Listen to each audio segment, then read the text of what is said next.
Hello everyone, Assalamu alaikum. This is me, Dr. Aisha Malik. Welcome back to my YouTube channel. Now I discuss the topic of medical histology, and the topic name is skeleton muscle. Skeleton muscle को हम आज describe करेंगे, इसको detail से पढ़ेंगे।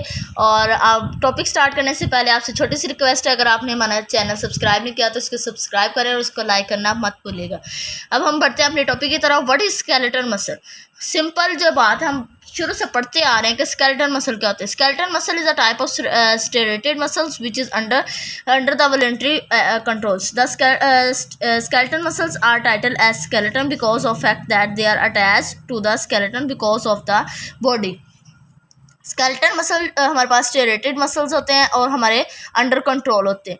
और इसका दूसरी बात उन्होंने बताई है कि ये हमारे पास अटैच होते हैं स्केलेटन के साथ, इसलिए इसको हम स्केलेटन मसल कहते हैं। इस skeleton muscle consist of numerous muscle cells. ये जो है बहुत सारे सेल्स पे प्रेजेंट होते हैं।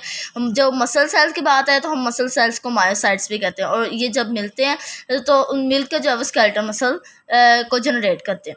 एज एक्सप्लेन अर्लियर, जैसे पहले बता दिया, the length of the muscle cells is enormous and therefore they are generally refer to the muscle fibre instead of muscle. हम इसको मसल सेल्स की जगह मसल फाइबर्स भी कह सकते हैं। Depending on the relations with the muscle fibres the connective tissue, इसको उन्होंने जो है वो आगे तीन कैटेगरीज में या तीन लेयर्स में उन्होंने जो है वो इसको डिवाइड कर दिया। उससे पहले मैं आपको इसकी थोड़ी सी डिटेल ज़्यादा दे देती हूँ कि स्केलेटन मसल होता क्या। स्केलेटन मसल की पहली बात कि ये अटैच होता है स्केलेटन के साथ। दूसरी बात ये कि ये एसोसिएट करता है with the movement of the bones. जैसे जैसे हमारी बोन्स मूव करती हैं, ज़ाहिर सी बात है अगर मैं अपना हाथ ऊपर लेके जा रही हूँ तो मेरे साथ जो उसके बोन के साथ जो मसल्स लगे हुए हैं, ज़ाहिर सी बात है वो भी साथ ही उठेंगे, तो वो भी साथ ही जाएंगे। अब consciously controls they are called voluntary muscle. अब हम जो है इसको खुद कंट्रोल कर सकते हैं। लाइक मैं अगर अपनी ये फिंगर्स बंद कर रही हूँ तो ये मेरे अंडर कंट्रोल, अगर मैं इनको खोल रही हूँ तो ये भी मेरे अंडर कंट्रोल है। स्ट्रिप्स, इनकी मेन बात जो है वो इनके पास स्ट्रिप्स होती हैं। They are also called striated muscle, इसीलिए इनको स्टेरेटेड मसल कहा। ये देखेंगे मैंने एक छोटी सी डायग्राम बनाई, इसके अंदर स्टेरेटेड्स बनाए। ये हमारे पास स्केलेटन मसल फाइबर्स हैं और ये इसको और ये जो है ये न्यूक्लियाई हैं ये वाले, ठीक है। इसमें मल्टी न्यूक्लिएटेड होते हैं, मतलब ये मैंने एक सेल बनाया, ये मल्टी न्यूक्लिएटेड होते हैं। है स्पिंडल और सिलेंड्रिकल शेप। एक तो ये स्पिंडल होते हैं, दूसरे ये देखें सिलेंड्रिकल शेप में होते हैं, मतलब इस तरह लेंथ वाइज होते हैं। अगर आगे इसमें बात आ जाती है स्केलेटन मसल में कि टेंडन और लिगामेंट। बहुत सारे लोगों को टेंडन और लिगामेंट में बहुत कन्फ्यूजन होती है। टेंडन हमारे पास होता है बोन प्लस मसल, तब हमारे पास टेंडन। ये देखें जैसे मैंने ये ह्यूमरस की बोन बनाई है, ये देखिए मैंने लिखा हुआ है कि ये मैंने ह्यूमरस की बोन बनाई जिसके ऊपर ये बाइसेप का मसल लगा। अब जो मसल यहाँ पे उसके अटैच कर रहा है बोन के साथ, ये यहाँ पे कर रहा है, वो उन दो चीज़ों को मैं बोलूँगी ये टेंडेंट है। लेकिन अगर बोन से बोन मिल रही है, लाइक इसके आगे मैं आगे लगा देती हूँ, इसके आगे हमारे पास अगर मैं एक और बोन लगा देती हूँ तो यहाँ पे ये जो बनेगा उसको हम बोलेंगे ये है ligament. Consist of numerous muscle cells, ये मैंने पहले बता दिया कि बहुत सारे सेल्स पे प्रेजेंट होते हैं। जब मसल सेल होते हैं उसको मायोसाइट्स कहते हैं, और ये टुगेदर होते हैं बाय कनेक्टिव टिश्यू। इन मसल फाइबर्स जो है वो उनको तीन लेयर्स में उन्होंने डिवाइड कर दिया। वो हम यहाँ से लेयर्स को डिस्कस कर लेते हैं। The epimysium is the sheet of the dense irregular connective tissue that surrounds the entire skeleton muscle. इसमें मैं आपको सिंपल बात बताती हूँ कि एपिमीशियम, पेरिमीशियम और एंडोमीशियम। एपिमीशियम जो है हमारे पास शीट होती है इरेगुलर कनेक्टिव टिश्यूज़ की, जो कि स्केलेटन मसल के बिल्कुल बाहर वाली कह लें, बिल्कुल आउटर वाली कह लें। लेकिन जो पेरामीशियम है वो हमारे पास फिसिलिसिस, जो कि मसल्स फाइबर्स होते हैं उनके दरमियान में जो होती है स्पेस, उसको जो है वो पेरीमीशियम कहते हैं। लेकिन जो एंड होती है, ये जो बिल्कुल मसल फाइबर होता है उसके इर्द गिर्द जो होती है उसको हम एंडोमीशियम कहते हैं। इसके लिए मैं आपको पिक दिखा देती हूँ, ये देखें, ये देखें, ये बिल्कुल ये जो आउटर वाली लेयर है इसको हम एपिमीशियम कहते हैं। लेकिन ये जो बिल्कुल ये मसल फाइबर्स हैं इनके ये जो दरमियान में है, अगर आपको डिटेल से हमारा कैमरामैन दिखा दे, ये देखें, तो इनके दरमियान में जो है इनको हम पेरीमीशियम कहते हैं, सराउंडिंग मसल फैसिलिटी। उसके बाद अगर ये जो हमारे पास बिल्कुल मसल फाइबर के अराउंड है, इसके इर्द गिर्द है, मसल फाइबर के इर्द गिर्द, तो इसको हम बोलेंगे एंडोमीशियम। अब हमारे नेक्स्ट है skeleton muscle fibre. What is skeleton muscle fibre? When the stain, आपको इसमें बहुत ज़्यादा लेंथ बताएगी, मैं आपको सिंपल और इजी वर्डिंग में आपको भी बता देती हूँ कि स्केलेटन मसल फाइबर होते क्या। फैसिलिसिस है मसल फाइबर सेल्स। फैसिलिसिस के पास मसल फाइबर सेल्स होते हैं। ये मसल फाइबर्स जो है ना, इनके पास ह्यूज सेल्स होते हैं, बहुत ज़्यादा सेल्स होते हैं। तीसरी बात उन्होंने बताया कि इसको हम मसल सेल्स भी कहते हैं। चौथी बात उनकी शेप की बात बताई कि ये सिलेंड्रिकल इन शेप होते हैं। और आगे नेक्स्ट उन्होंने बताया कि हैज़ मल्टीपल ओवल न्यूक्लियाई। इनके पास मल्टीपल ओवल न्यूक्लियाई होते हैं इस शेप में, ये चीज़। उसके बाद इनका डायमीटर बता दिया 50 से 60 मिलीमीटर। और इसके बाद उन्होंने बता दिया हमारे पास membrane of muscle fibre called सार्कोलीमा।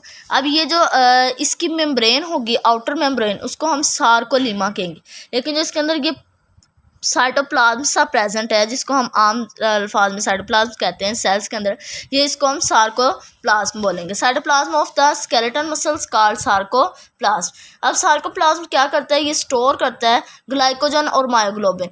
Myoglobin का मेन वर्क क्या होता है, या ये मायोग्लोबिन में आप ये बता सकते हैं कि ये रेड पिगमेंटेड प्रोटीन होती हैं और स्टोर करती हैं ऑक्सीजन को। इससे ज़्यादा और ये देखें, ये मैंने इसकी ये बनाई है, और ये मैंने टी ट्यूब्यूल्स बनाए जो कि अंदर की तरफ इंसर्ट हुए हैं। Sarcolemma of the muscle fibre cells penetrate deep into the cell to form a hollow elongate called T tubules.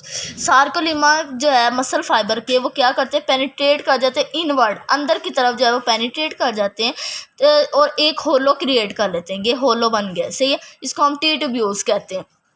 उसके बाद इसका जो है आगे नेक्स्ट टॉपिक है साइटोप्लाज्म का। साइटोप्लाज्म, तो साइटोप्लाज्म में हम जो है जो मैंने बताया कि इसका जो साइटोप्लाज्म, उसको हम सार्कोप्लाज्म बोलते हैं। तो साइटोप्लाज्म का भी यहाँ जो है बहुत डिटेल से नहीं बताया गया, तो मैं आपको डिटेल से बताती हूँ कि साइटोप्लाज्म में होता क्या है। Cytoplasm the skeleton muscle fibre is almost film bye thin cylindrical structure called myofibril.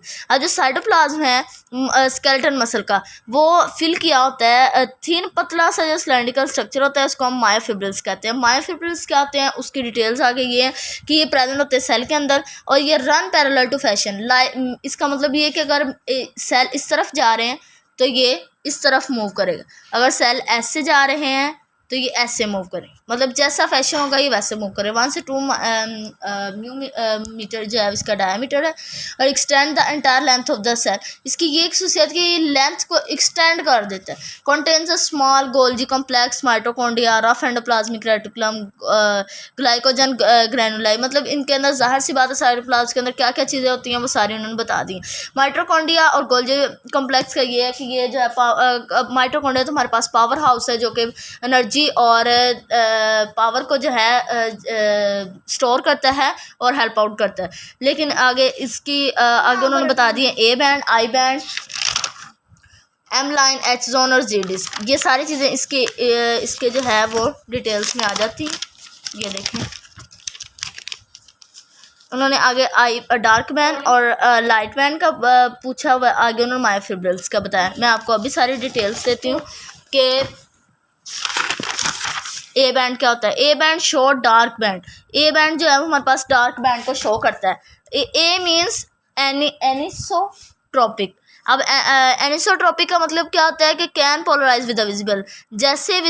जैसे लाइट को जो है वो विजिबल करता है, ये पोलराइज हो जाता है। लेकिन आई बैंड जो है वो ये शो करता है लाइट बैंड को, ये डार्क बैंड को शो करता है और ये लाइट बैंड को शो करता है।